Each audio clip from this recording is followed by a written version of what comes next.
Nessa semana nós queremos estudar o livro de Apocalipse, capítulo 5. Eu quero estar falando sobre o livro selado, né? No verso 1 desse capítulo diz assim: eu vi na destra do que estava sentado no trono um livro escrito por dentro e por fora, selado com 7 selos. Então, nesse capítulo, nós vemos esse que chama atenção, esse livro, né, selado com 7 selos, que estava na mão direita daquele que estava sentado no trono.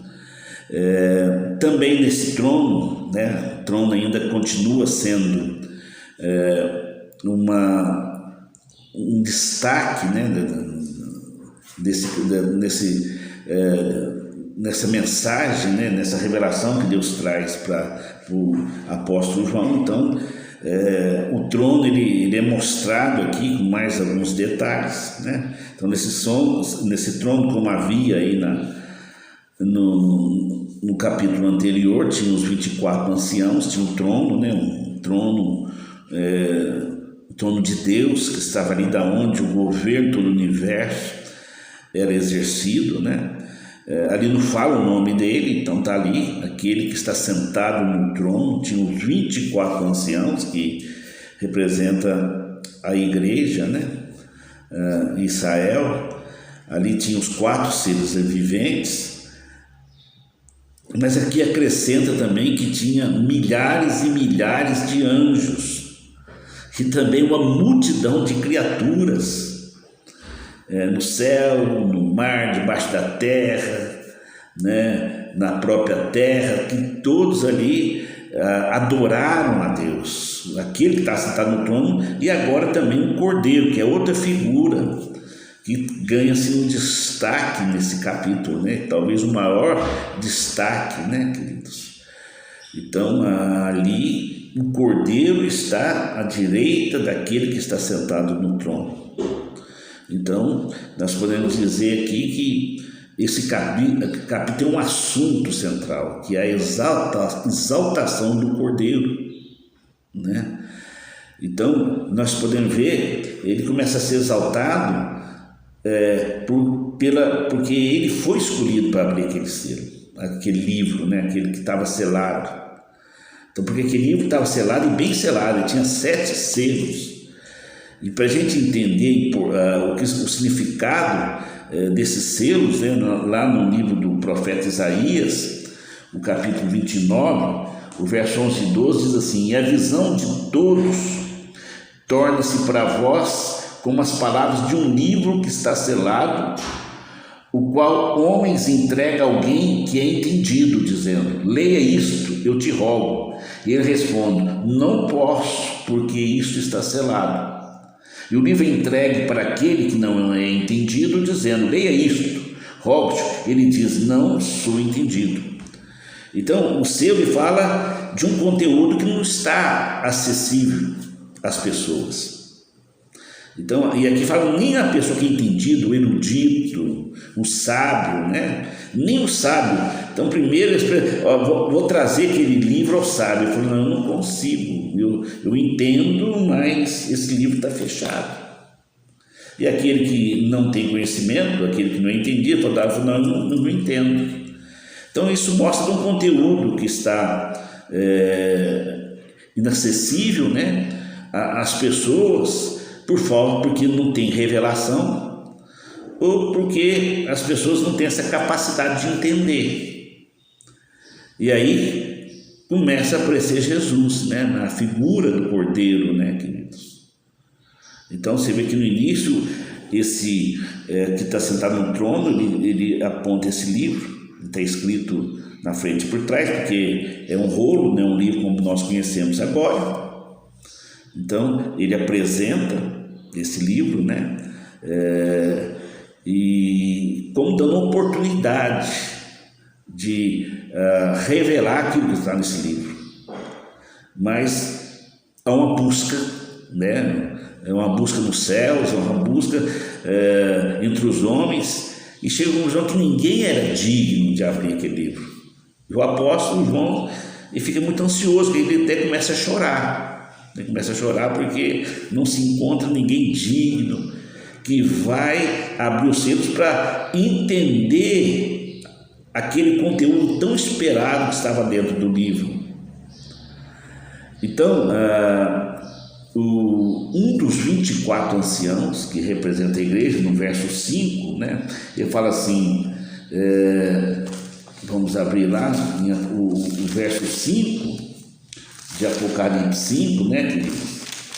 Então, ele fala, não, olha, tem alguém que é digno. Então, é interessante, eu acho maravilhoso. Podia ser um ser vivente, podia ser o Espírito Santo, podia ser um querubim, podia ser um serafim. Não, mas foi um dos anciãos, é a igreja que traz essa revelação. E um dos anciãos, um dos 24 anciões, me disse, para João, né? Não chores, eis que o leão da tribo de Judá, a raiz de Davi, prevaleceu para abrir o livro e romper os seus 7 selos. E eu olhei, e eis que no meio do trono e dos 4 animais, e no meio dos anciãos, um cordeiro em pé, como se tivesse sido morto, tendo 7 chifres, 7 olhos, que são 7 Espíritos de Deus enviados a toda a terra. E ele veio e tomou o livro da destra que estava sentado no trono. Então, que cena maravilhosa, né? Então, João naquela expectativa, no choro, acha que ninguém, ou seja, os tempos não se consumariam por falta de alguém, porque o livro estava selado, não tinha acesso a ele. Mas aí a igreja, alguém fala assim, olha, não, ele é digno, ele começa, agora a cena começa a voltar para o cordeiro, ele é digno de abrir esses selos, não precisa chorar, porque ele é o leão da tribo de Judá, a raiz de Davi, e ele prevaleceu. Então ele fala, olha, ele é o prometido, ele é aquele que ele é o Messias, é o Cristo, ele é digno, porque ele enfrentou as trevas, o pecado e venceu. Então, eu acho maravilhoso isso, né? Como a igreja conhece esse Jesus, né, amados? Por isso você fala assim, olha, a ovelha conhece a voz do pastor, e o pastor conhece as suas ovelhas, né? Então, nós sabemos que o nosso Jesus redimido, ele é Senhor. E aí o apóstolo João, com aquela revelação interessante, ele olhou e viu no meio do trono, dos 4 animais, no meio dos anciãos, um cordeiro em pé. Ele sabia quem que ele era agora, porque tanto ele fala, como alguém que esteve morto. Então, ele sabia que era Jesus. E a Bíblia fala que tinha 7 chifres e 7 olhos, que fala, os olhos são espíritos de Deus que estavam percorrendo toda a terra, mostrando que Deus, ele vê tudo o que acontece na terra. E 7 chifres, o significado está relacionado com poder. Então, quando fala aqui 7 chifres, que ele tem todo o poder. Então, por que Jesus é digno, né, amados? Porque ele é a própria revelação de Deus. Ele foi quem foi usado, foi um instrumento de Deus para vencer o pecado, que faz separação entre o homem e Deus. O pecado fazia separação, havia um abismo, e Jesus, ele, pelo seu sangue, ele compra esse povo e aproxima de novo a Deus. Ele aproxima o homem a Deus, por isso que ele é digno. Porque naquele livro, e as pessoas perguntam o que é o significado desse livro, tem muitas explicações, muitas teorias, né, amados? Muitas interpretações, mas alguns chamam, e é interessante, né, o livro do destino, porque ali fala dos últimos acontecimentos. Então, o desenrolar dos últimos acontecimentos para que o propósito de Deus se cumpra. Qual que é o propósito de Deus? É criar um povo que andasse na sua presença. Infelizmente o homem se afastou de Deus, né? Aí Deus manda Jesus Cristo, estabelece a sua igreja, e ali é o período da graça. O período da graça nem conta, é para que todos sejam salvos, né, amados? E por isso que ele é digno, né, amados? Ele comprou, ele fez, ele está consumado, ele falou, está consumado. Então ele dá só um tempo para a sua igreja agir e pregar esse evangelho e alcançar uma multidão, alcançar o maior número de pessoas para tirar da condenação eterna. Então, por isso que ele é exaltado, por isso que ele é digno, né, queridos? Ele tem todo o poder, ele tem o poder, inclusive, de perdoar pecados. Então, se o Eliseu ficar nessa dúvida, será que ele pode perdoar o pecado? Sim, ele pode perdoar o pecado, ele tem poder de salvar, ele tem poder. E o poder dele, queridos, é agora essa cena que dentro da eternidade a gente entende melhor, só com a eternidade a gente pode entender, porque essa cena, amados, é logo após que Jesus sobe. Tem esse período da graça que a igreja está evangelizando, né, amados?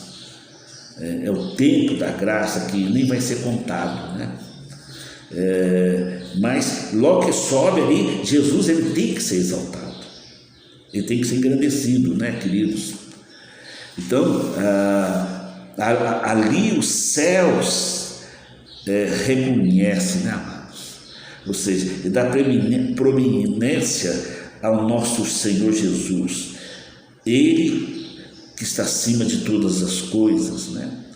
Então, é o cumprimento do que o apóstolo Paulo diz lá em Efésios, capítulo 1, o verso 19 diz assim: o qual é a suprema grandeza do seu poder sobre nós, o que cremos, segundo a operação do seu grande poder, que manifestou em Cristo, quando ressuscitou dos mortos e o colocou à sua própria direita nos lugares celestiais, muito acima de todo principado, poder e potestade e domínio, e de todo nome que se nomeia, não só neste mundo, mas também no que há de vir.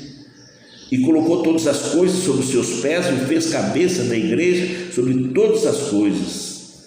Então, aqui Jesus não vem mais como cordeiro, né, queridos? Ali passa, aquele cordeiro, ele é exaltado, ele passa a ser o rei dos reis, o senhor dos senhores, aquilo que Israel está esperando, né, amados? Então o seu nome está acima de todo nome. Não tem querubim, não tem serafim, não tem demônio, não tem nada, não tem nenhuma força. Seu nome está acima de todo nome. E a Bíblia fala que todo joelho vai ter que se prostrar diante dele, para o louvor da sua glória. E isso está sendo anunciado nos céus, isso, queridos. Todo mundo vai estar reconhecendo, a autoridade é pública. Ele vai ser adorado por toda a terra, ele vai ser exaltado nos céus e na terra, né, amados? Ele assume a sua posição, né, amados? E aqui termina o capítulo, né, amados? Os seres viventes, toda criatura adorando aquele que está no trono e ao cordeiro, né? Então ele passa a ser adorado como Deus. Ele é Deus aqui, né? Então a terra agora sabe aquilo que os fariseus não entenderam. Como é que pode ser Deus? Como alguns hoje nem entendem, Jesus é Deus, ele é Deus, ele é adorado como o Pai é adorado, como Deus, como aquele que está no trono é adorado. Ele é digno de receber a honra, a glória e o poder. Então na próxima semana nós vamos ver esses selos, ele não faz parte daquele livro, mas na abertura do selo desencadeia um processo onde aquilo que está escrito no livro, a história, possa se consumar. Então na semana que vem nós vamos estar falando sobre esses selos.